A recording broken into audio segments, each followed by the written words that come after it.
El pasaje que hemos seleccionado en esta oportunidad nos habla sobre un acontecimiento, una experiencia, una vivencia que tuvieron los apóstoles, los discípulos, cuando estaban orando por dice la misma palabra, por un muchacho que tenía un demonio. Y ellos oraban y no había acontecido el milagro. Pero viniendo Jesús, entonces reprendió el demonio y éste dejó libre a aquel muchacho. Ellos entonces le preguntaron al Señor por qué no habían podido echarlo fuera. Y Jesús les dice a ellos: por vuestra poca fe. Porque este género no sale sino con oración y ayuno. Pero Jesús no estaba hablando en el verso 21 del demonio. Él estaba hablando era de la fe o la incredulidad, mejor, de los discípulos. Porque eso es lo que Él entra a corregirles, a reprenderles. Y todos nosotros en algún momento tenemos sueños por alcanzar, que anhelamos alcanzar, que logramos lograrlo, que quisiéramos lograrlos, pero de verdad que muchas veces no lo hacemos porque lo primero que tiene que ocurrir en nosotros es que haya o que seamos libres de ciertas ataduras. Pero la más grande de todas las ataduras que puedan existir para un hijo de Dios es la incredulidad. Por eso entonces, si nosotros no nos dejamos llevar por la incredulidad, entonces como hijos de Dios podemos, yo diría, vivir mejor que lo que hoy estamos viviendo. Porque lo cantábamos ahora, ¿cierto? Lo conocemos como Padre, es decir, como nuestro proveedor. Pero también lo conocemos como amigo, es decir, un amigo fiel, alguien que está en todo momento con nosotros.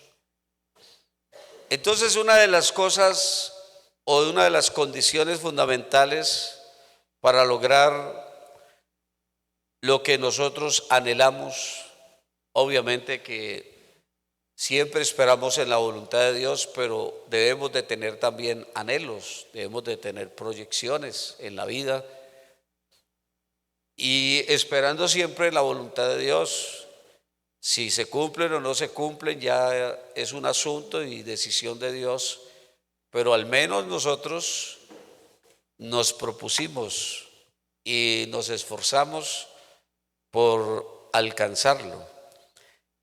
Pero es importantísimo abandonar la incredulidad y más bien abordar la fe. Es decir, subirnos al vehículo llamado fe, porque este entonces nos lleva o nos conduce hasta donde debemos de ir, a la presencia de Dios, y a través de esa fe comunicarnos con Él, comunicarle nuestro propósito. Y bueno, como decíamos, ya Dios como un buen padre, Él nos va a responder, ¿verdad? La respuesta del Señor es la que Él decida.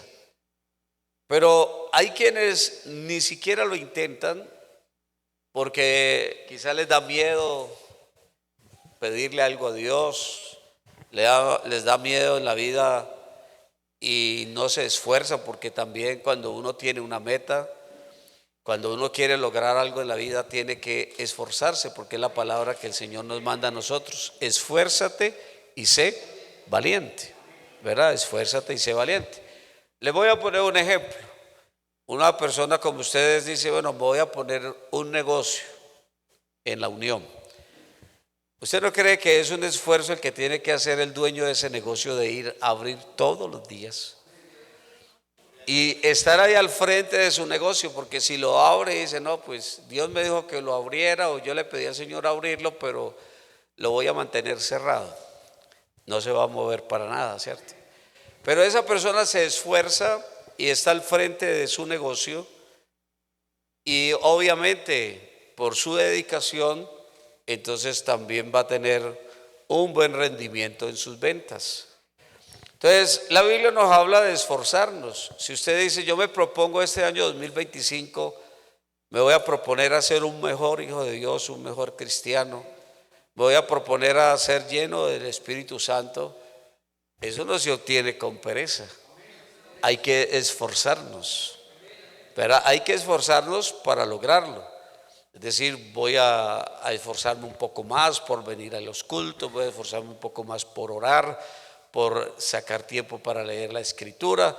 Me voy a esforzar para no aceptar quizás las propuestas que el enemigo ha venido haciéndome y que me tiene allí, digamos, paralizado.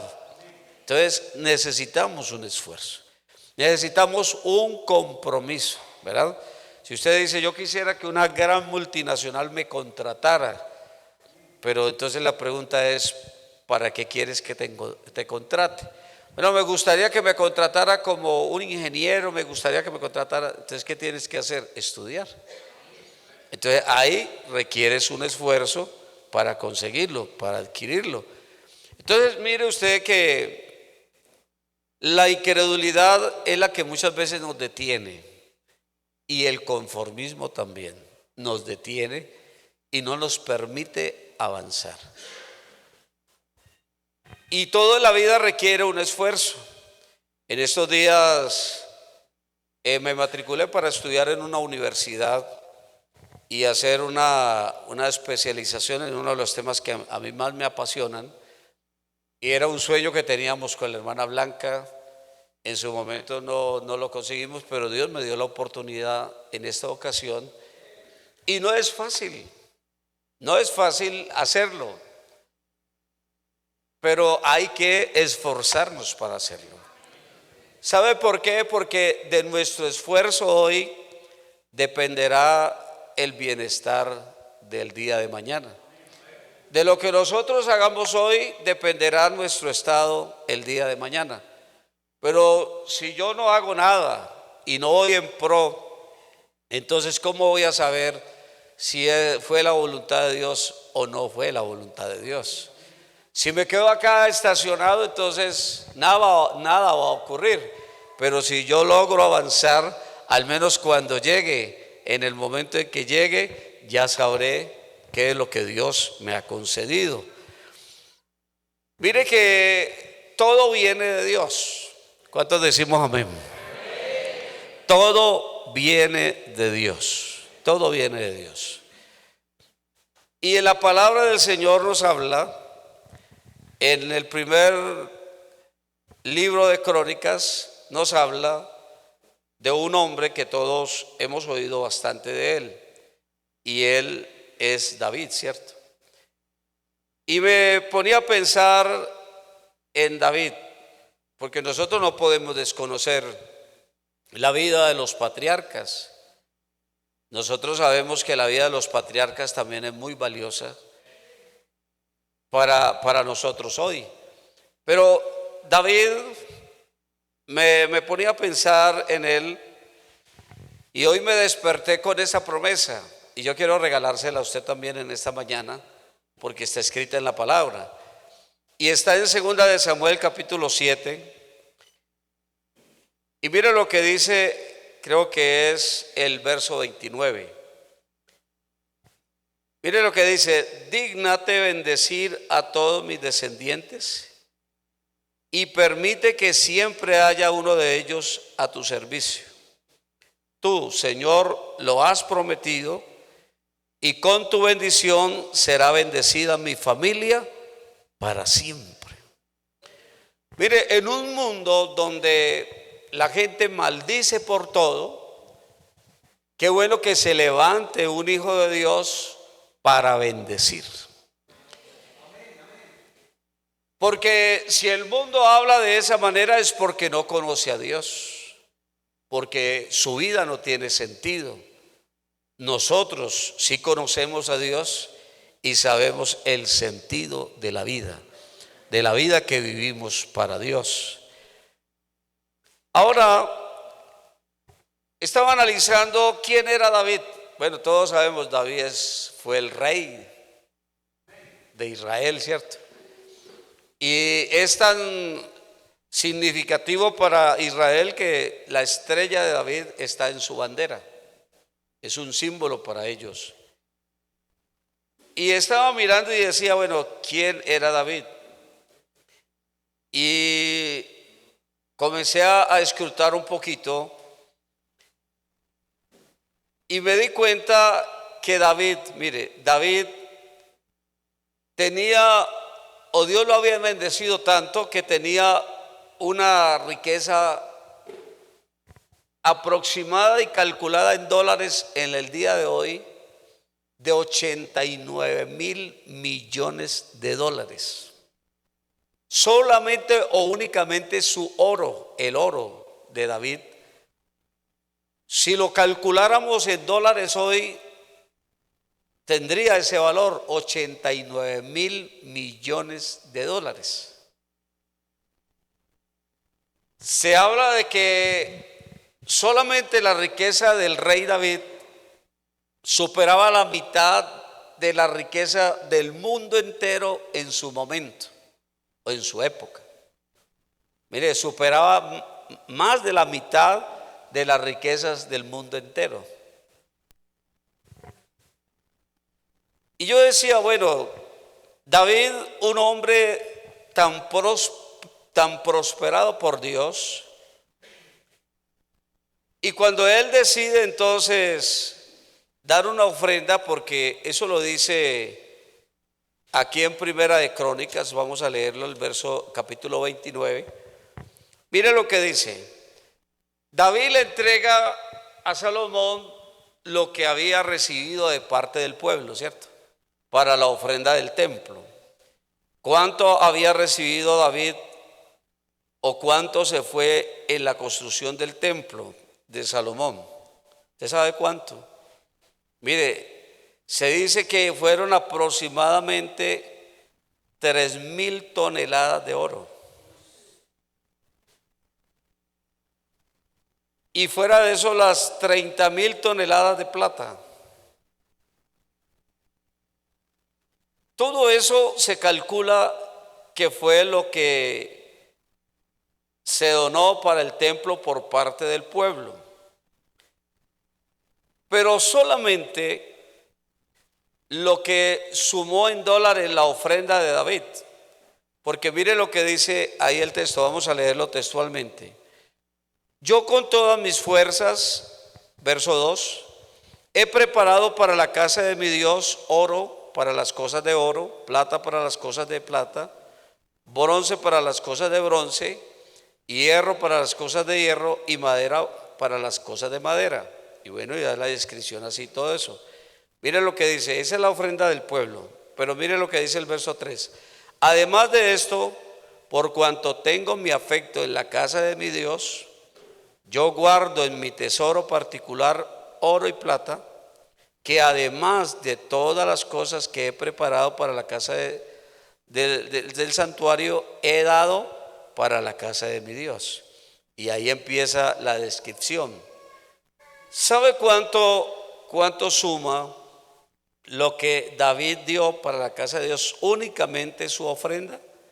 Si tuviéramos un estimativo en dólares hoy en día, estamos hablando que dio una ofrenda de 6.54 mil millones de dólares. Únicamente David. Yo no sé si a usted le sorprende lo que estamos en esta mañana oyendo, pero yo creo que tiene mucho valor para nosotros. ¿Sabe por qué tiene mucho valor? Porque no proviene de cualquier persona. Proviene de un hombre que en la Biblia lo llama el hombre conforme al corazón de Dios. Y yo diría, ¿por qué conforme al corazón de Dios? Si David tuvo un acto de inmoralidad, ¿cierto? Cometió adulterio. Pero ¿por qué entonces es conforme al corazón de Dios? ¿Sabe por qué?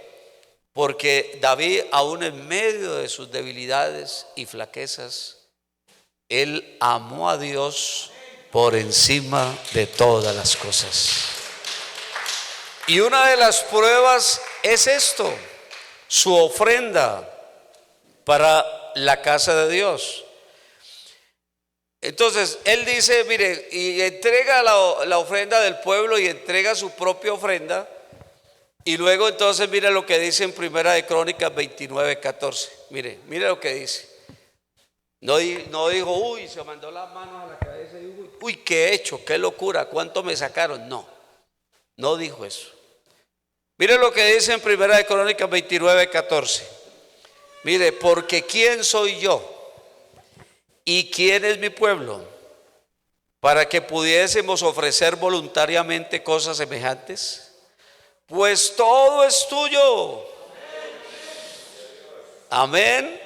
Y de lo recibido de tu mano te damos. Amén, gloria al Señor. Usted tiene esa consideración que todo le pertenece a Dios. Todo es todo. En esos días que recién del insuceso de mi esposa, entonces yo decía en oración por ahí, en uno de esos momentos decía, Señor, te llevaste a mi esposa. Y el Señor me dijo, no era tuya, te la había prestado, era mía. Amén. Porque hay veces nosotros hablamos de esa manera, pero no consideramos realmente lo que estamos diciendo. Entonces todo es de Él. Mire, si usted en esta mañana tiene una camisa, tiene un saco, tiene una corbata, o la pinta con la cual usted haya venido a la escuela dominical, mire, hasta eso le pertenece a Dios. Y uno ve, dice, mi camisa, mi pantalón, mi casa, mi edificio, mi negocio, mi bicicleta, mi carro. No, todo es de Dios. Todo es de Dios. Una vez estaba en una bomba y iba hacia el Bordo Cauca y tenía un Cerato, y el Cerato era muy parecido a un Camaro, un carro muy imponente. Estaba estrenándolo, llevaba unos pocos días con él y estaba allí en la estación de gasolina cuando se me acercó una muchacha muy bonita, la verdad, una muchacha muy bonita. Paremos ahí, no digamos más, muy bonita. Y me dice, ¿me lleva? Entonces yo la miré y le dije, no. ¿Y por qué no me puede llevar? Yo voy hasta tal parte. ¿Usted hasta dónde va? Le dije, voy hasta el borde. Y usted no me puede llevar, voy hasta tal parte. Le dije, no. Me dije, ¿por qué? Le dije, porque es que el dueño de este vehículo no me permite cargar personas extrañas. Amén, gloria al Señor, aleluya. Entonces, ¿cómo actuamos cuando reconocemos que todo es de Él? Actuamos como actuó David. Actuamos como administradores, no como dueños. Por eso me gustó tanto, porque yo también lo aprendí, yo nunca lo había escuchado, lo que le escuchamos al hermano Albeiro, al pastor. Verdad, yo nunca había caído en cuenta. Me llevo 39 años en el Evangelio y nunca Dios me había revelado que el bolsillo estaba en el cuerpo, ¿verdad? Nunca me había revelado el Señor eso, pero eso sí, lo he considerado en mi corazón siempre, que todo es de Él. Entonces, cuando nosotros actuamos como administradores, Dios se glorifica. Usted dice, no, pero es que fallé poniendo este negocio y usted le echa la culpa que fue fiel a Dios. No. Váyase a las páginas, gracias a Dios que hoy en día existe el internet.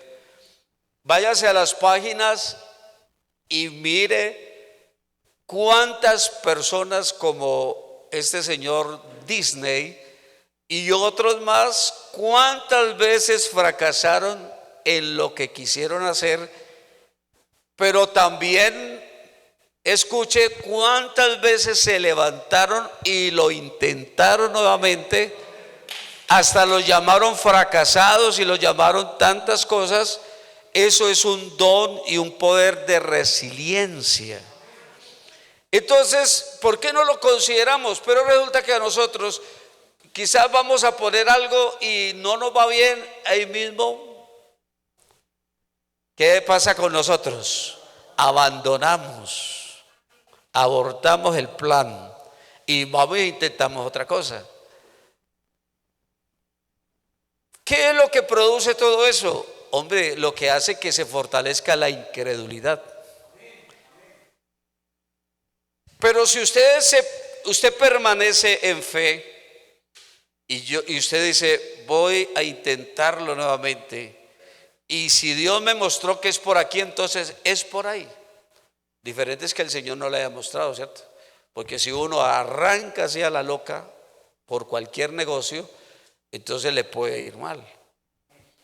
¿Qué es lo que pasó con las famosas pirámides? Nosotros nunca le consultamos a Dios, nosotros miramos fue los signos pesos nomás. ¿Y a cuántos no nos tumbaron, cierto? Ahora, el rey David, ¿quién era el rey David? Mire, es decir, no hay nada que nosotros le hemos llegado a dar al Señor que no nos lo haya dado primero. ¿Es así o no? No hay nada. Si yo saco un billete y ofrendo, ¿qué pasó? Dios me bendijo para hacerlo.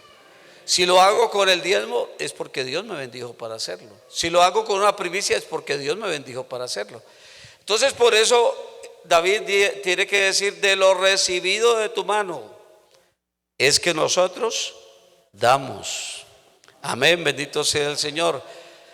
Como quien dice por ahí, por acá no está ese dicho que dice que es que del mismo cuero salen las correas, ¿cierto? Así pasa. Cuando nosotros entregamos algo a Dios es porque Él nos dio primero. Si yo entrego 1,000 pesos fue porque Él me dio 10,000.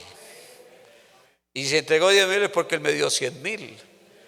Y si entregó 100,000 es porque Él me dio 1,000,000. Y si entregara 1,000,000 es porque Él me dio 10. Y si entregara 10 es porque Él me dio 100. ¿Ah? ¿A usted no le parece maravilloso eso? Entonces, ¿qué dice la Biblia? La Biblia dice que el rey David era poderoso, era general de los ejércitos, era un hombre rico. Ya les di la cifra. ¿Cuánto sumaba únicamente su oro? 89,000 millones de dólares. Sumándolo hoy en día, ¿no? 89,000 millones de dólares, haciendo la cuenta hoy o la conversión. Ahora, con todo eso, ahora sí vamos a descubrir quién era David espiritualmente. Era un adorador de Dios. Él cometió su error, pero ¿dónde lo escucha o dónde lee usted que siguió cometiendo el mismo error? Jamás. Porque él se arrepintió y se convirtió al Señor. Y más bien encontramos a David como un adorador que escribió todos los salmos que llegó a escribir. Un hombre que cuando llegaba a la presencia de Dios, cuando llegaba al lugar de adoración, él más bien renunciaba a todo lo demás para poder darle una adoración sincera a Dios. Porque él reconocía que todo lo que tenía era un regalo de Dios. Era un regalo de Dios. Qué bueno que hayamos personas hasta el día de hoy, que así Dios nos haya bendecido y nos haya dado lo que nos haya dado y hayamos escalado las posiciones que hayamos escalado. Hermanos, siempre consideremos que es Dios el que nos lo ha concedido. Gloria al Señor. ¿Cuánto le damos un aplauso al Señor esta mañana? Entonces, su posición, su condición de ser un hombre rico y muy poderoso, nunca le quitó la humildad. Nunca le quitó la humildad. Hay quienes con un poquito se corrompen. Pero mire, David no se corrompió. Hay quienes ya se suben a un ladrillo y se marean. David no. David conservó su humildad. Cuando una persona, Dios le da lo que le da, escala donde escala, y esa persona muestra humildad, yo le diría, esa persona tiene un alto grado de inteligencia emocional. Tiene un alto grado de inteligencia, y para esa persona como David, entonces Dios tiene cielos abiertos. Aleluya al Señor. Si escuchó esa palabra, para esa persona Dios tiene cielos abiertos. Gloria a Dios. Hay gente que con poquito se vuelve arrogante, se vuelve altiva. Pero ¿sabe por qué se vuelve altiva? Porque no es inteligente. No es inteligente. ¿Quién es su Dios? Es que también sucede muchas veces que nosotros creemos que todavía nuestro Dios es el que nos presentaron en la religión. ¿Cómo le presentaron a usted un Dios en la religión? Así, ¿cierto? Suspendido en el aire, hasta desnudo.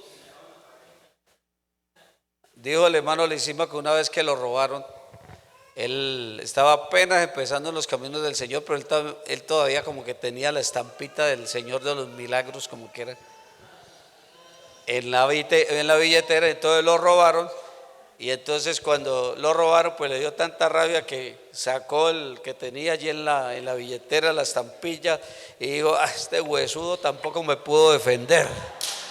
Ay, me lo botó. Entonces, lo que yo quiero decirle, iglesia, que ese, aunque nos lo presentaron así, ese no es nuestro Dios. El Dios nuestro no está suspendido en una pared. El Dios nuestro no está pintado. El Dios nuestro vive. Amén, gloria al Señor, vive.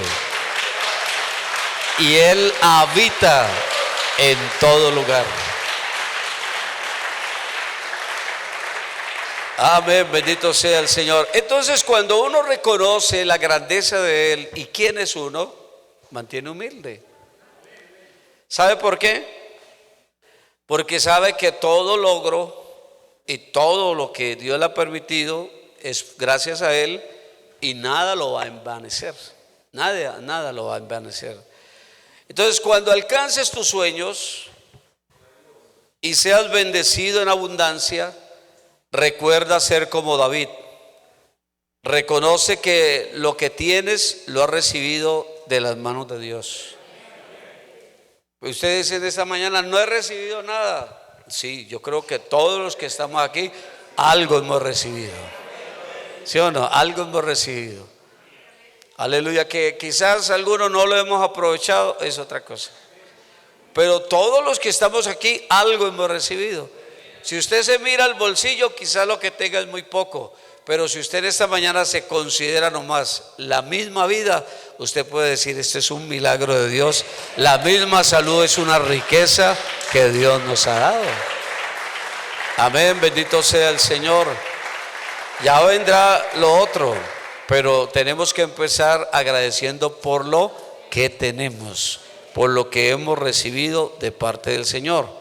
Gloria a Dios.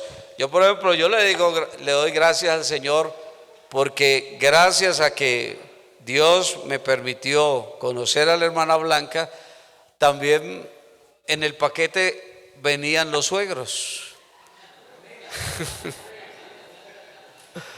De verdad. Y mire, hoy en día faltó ella, pero aquí me quedaron los suegros. Y han sido una bendición para mí en estos días. Han sido una bendición para mí.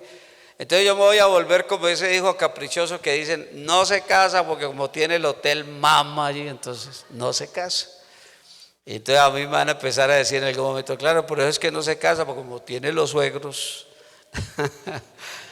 Pero le doy gracias a Dios por la vida de ellos. Entonces uno tiene que empezar a agradecer por lo que tiene, no por lo que no tiene, por lo que le queda y no por lo que no le queda.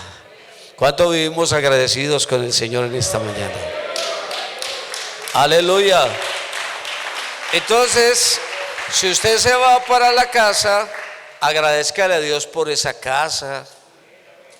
Ah, no, que no es mía. Entonces agradezcale al Señor que le ha dado siquiera para pagar arrendo. O si no, vivieras debajo de un puente, ¿cierto? Entonces agradezcale al Señor que siquiera le ha dado para pagar arrendo. Agradezcale al Señor por esos muebles que tiene. ¿Ah? Hay hermanos que no tienen casa, pero tienen un televisor que ocupa toda esta pared y no tienen casa. Y cuando les piden la casa, lo primero que piensan es cómo sacar el televisor. Un pequeño consejo ahí, ¿no? Entonces, agradezcale al Señor por lo que el Señor le ha dado. Agradezcale al Señor por la suegra. Pocos dicen amén, pero agradezcale al Señor por la suegra. Amén, bendito sea el Señor. Entonces, es importante tener retos en la vida. Y la vida se compone de eso, de tener retos. Hermana, nunca apoye a su esposo para que no piense en algo de bienestar para su familia. No, es que no necesariamente usted tiene que ahorrar en la misma cantidad de un Donald Trump. No, porque si usted está pensando ahorrar millones para poder un día empezar a ahorrar, pues quizás, cierto, se va a demorar un poquito. Yo no le digo que no llegue a esa capacidad, pero se va a demorar un poquito. De lo poquito que Dios le ha dado, de lo poquito que usted gana, ¿qué es lo primero que usted hace cuando se gana el salario? O cuando tiene una bendición por allí. Bueno, ustedes me preguntan a mí, yo les quiero contar, ¿sí? Yo les quiero contar. Lo primero que yo hago, así me regalen, si me regalan 100,000 pesos, 1,000,000, lo primero que yo hago es sacar el diezmo. Es lo primero que yo hago. Y luego entonces decíamos con la hermana Blanca, esta partecita la vamos a separar para nuestros viajes, para salir a pasear, porque se necesita que las parejas salgan a pasear. Hay paseos en familia, pero hay paseos en pareja también.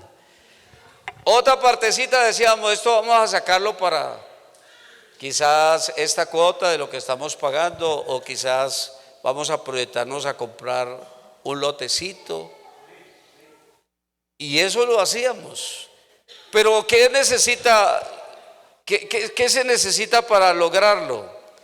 Se necesita entonces ¿qué? Se necesita no solamente quererlo, sino también esforzarnos para lograrlo. Para lograrlo. Entonces, cuando eso pasa, ¿qué sucede entonces? Los retos en la vida no nos complican. Los retos en la vida sencillamente son oportunidades que se vienen, y una vez usted lo alcance, entonces va a seguir alcanzando otros. Y estése tranquilo que si usted es un hombre conforme al corazón de Dios, como lo fue David, nada de lo que Dios le permita tener o administrar le va a hacer daño, y por ende tampoco no va a permitir que a usted lo anclen aquí en esta vida. Usted gozará, disfrutará, pero siempre con su corazón y mente también en el cielo. ¿Cuánto lo podemos decir en esta mañana? Amén, bendito sea el Señor. Aleluya. Entonces, qué bueno que nosotros como hijos de Dios lo hagamos. Es decir, nos esforcemos para lograr cada meta. El hombre muchas veces quiere conseguir muchas cosas, pero se olvida de darle la honra a Dios. Acuerde que hubo un rey llamado Nabucodonosor, que él se enalteció, pero usted no es Nabucodonosor, usted es un David. Porque hay gente que dice, no, ¿y para qué le pido al Señor? ¿Para qué me esfuerzo? ¿Para qué ahorro? ¿Para qué? Bueno, está bien que alguien en algún momento nos regale algo, pero usted no debe pensar o siempre pensar que todos se lo van a regalar. No, usted esfuércese. Y si usted está ahorrando para una casa y la alcaldía le regaló una, cójala. Yo no le digo que no la coja, cójala. Pero hombre, ese dinerito que tenía ahorrado, inviértalo en mejorar esa vivienda o quizás en comprarse por ahí otro lote, ¿verdad? Pero esfuércese. Y yo sé que la bendición de Dios va a acompañar ese esfuerzo nuestro. Por eso entonces David tenía esa capacidad de reconocer. Pero mire que muchas veces nosotros miramos la ofrenda como una obligación. Y creemos que el que pasa con la ofrenda, claro que obviamente también hay que corregir que los que reciben la ofrenda no lo vayan a hacer, ¿cierto? Como que se parquean enfrente de una persona ahí.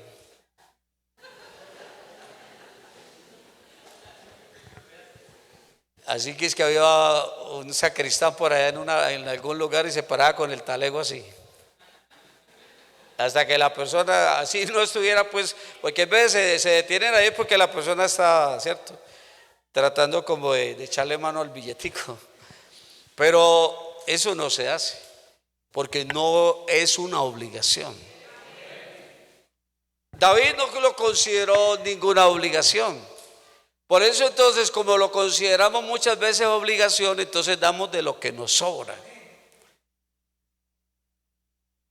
Monedas por ahí quizás, y la más pequeña de todas ellas. ¿Pero por qué? Porque aún religiosamente nos enseñaron un Dios limosnero. Y esa palabra siempre nos la decían, ¿cierto? No decía vamos a colectar la ofrenda, sino la limosna. Entonces nos quedamos con un Dios limosnero. Entonces claro, obviamente viene un limosnero de mí y yo quizás no voy a sacar el billete de 100,000 para dárselo, ¿cierto? Entonces busco las monedas por ahí de 200, 100, 500 y se las doy porque es limosnero. Pero cuando nosotros hablamos de ofrenda es ofrecer a Dios. Quizás muchas veces hasta haciendo un esfuerzo, pero le ofrecemos a Dios porque ¿por qué el esfuerzo? Porque como lo dejé al Señor de último, entonces claro, me toca que esforzarme más y ya resulta para mí como un sacrificio. Porque no me acordé de Él y claro, lo que ya tengo es como para mis necesidades, entonces por eso lo tomamos como una obligación. Pero cuando no es una obligación, sino que lo hacemos en gratitud a Dios. Cuando usted diezme, hágalo así, en gratitud a Dios. Amén. Usted no le diga al Señor, vea, ahí diezmo 100,000, Señor, para que me devuelva 200, no. Usted dígale, Señor, vea, aquí traigo mis diezmos porque tú me diste ese 1,000,000 y por eso traigo estos 100,000 de diezmos, en gratitud a Dios por lo que Él le ha dado. Que vuelva otra vez a darle 1,000,000 o 2,000,000, Él puede darle hasta mucho más, pero no lo hacemos por ese interés, lo hacemos es por la gratitud de que Él ya nos ha dado. Así es que funciona la verdadera economía en el reino de Dios. Así es que funciona aquí en la iglesia del Señor la verdadera economía. Ahora sí, pregúntese usted en esta mañana, ¿será que le ha dado resultado a usted separar voluntariamente lo que ha separado siempre para el Señor? Yo le diría, yo soy el primero. Aleluya al Señor, yo soy el primero que he mirado la bondad y la misericordia de Dios. Amén, bendito sea el Señor. Es más, hasta algún día me cuidaría de ir a hacer una sociedad con una persona que no diezmara. Me cuidaría de eso. ¿Por qué? Porque yo sí quiero que mi capital que invierto esté seguro.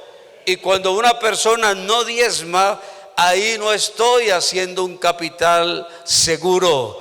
Estoy construyendo una torre de Babel que en algún momento va a terminar en confusión.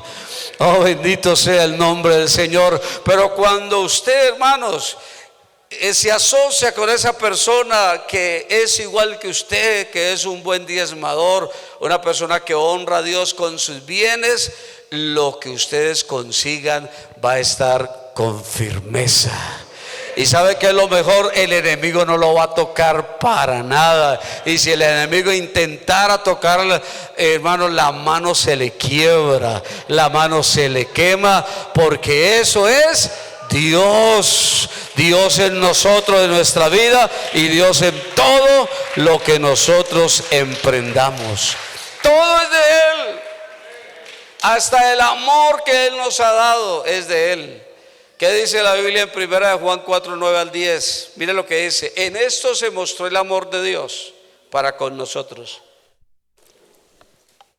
en que Dios envió a su Hijo unigénito al mundo para que vivamos por Él.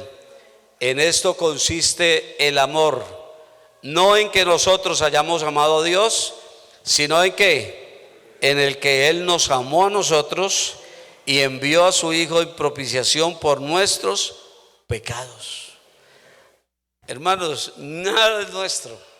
Hasta el mismo amor que en esta mañana profesamos por Dios, lo hemos recibido de Él.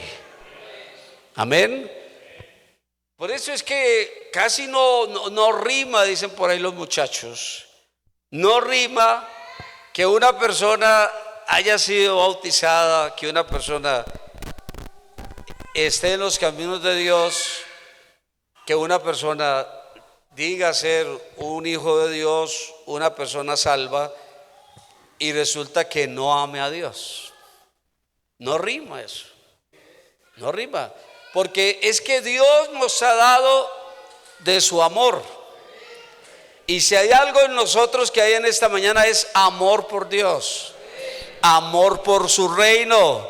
Y por eso todo lo que hacemos aquí, todo lo que hagamos, le dice la Biblia que lo hagamos de corazón para el Señor y no para los hombres. ¿Qué quiere decir con eso? Hágalo con amor. Porque el verdadero amor nace en el corazón. El verdadero amor está en el corazón. Bendito sea el nombre del Señor. Aleluya. ¿Y sabe qué es lo mejor? Aleluya. Que aquí nos encontramos es cada día frente a frente, confrontados con nosotros mismos, confrontados con nuestra realidad y obviamente confrontados con la palabra de Dios. Y qué bueno que Dios nos confronte. ¿Sabe por qué? Porque es la oportunidad de yo revisar si lo que estoy haciendo está bien, o si no, Dios me da la oportunidad de corregirlo.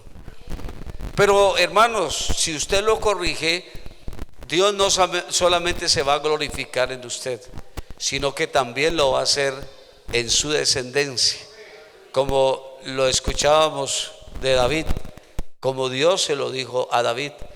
Esa palabra es para usted en esta mañana, y esa palabra usted la debe de recibir en esta mañana.